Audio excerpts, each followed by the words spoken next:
The profiteers. Who owns the cage? If you want to know why the government is fast-tracking the Lorneville Data Centre and natural capital, you have to look at the people holding the ledger. 1.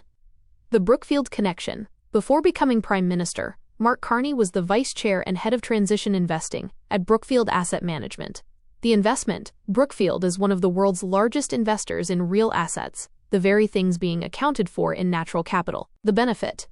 On December 16, 2025, Brookfield published its 2026 investment outlook, explicitly stating that the defining forces of the economy are now AI adoption and electricity demand. They are positioning themselves to own the backbone of the AI world. The conflict. As Carney pushes for natural capital accounting, he is essentially creating a new market where companies like Brookfield can trade nature credits, just like stocks. They aren't just saving the planet, they are financializing it. 2. The Voltagrid and industrial giants. The Lorneville project is a partnership involving Voltagrid and Beacon AI. The financing.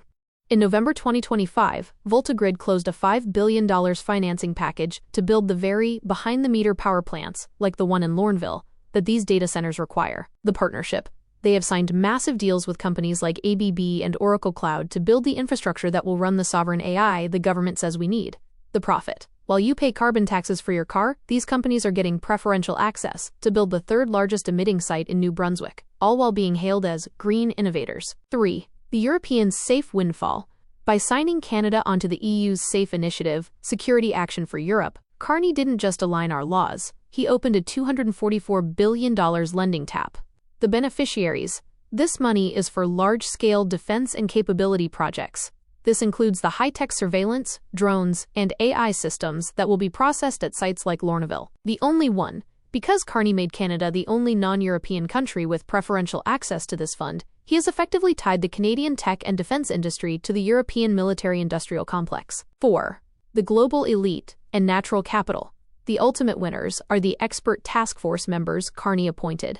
The new asset class. By putting a price on air and water, they are creating an investable asset out of thin air. The control. The global elites Carney is meeting with in Armenia today represent the same interests that want to replace private property with universal access fees. If you don't own the natural capital on your land, you are just a tenant on a planet owned by asset managers. The bottom line, this isn't a government project. It's a corporate takeover disguised as public policy. Carney provides the political framework, the treaties. Brookfield and Voltagrid provide the physical infrastructure. Lorneville. Natural capital provides the financial engine, the credits. The people of St. John get the emissions and the surveillance, while the global elite get the dividends. It is about the largest transfer of wealth in Canadian history. When we track the money, it leads from the policymakers in Ottawa to the asset managers who will own the air we breathe. Mark Carney calls it a force of nature. We call it the financialization of our sovereignty. Follow the money. Wake up.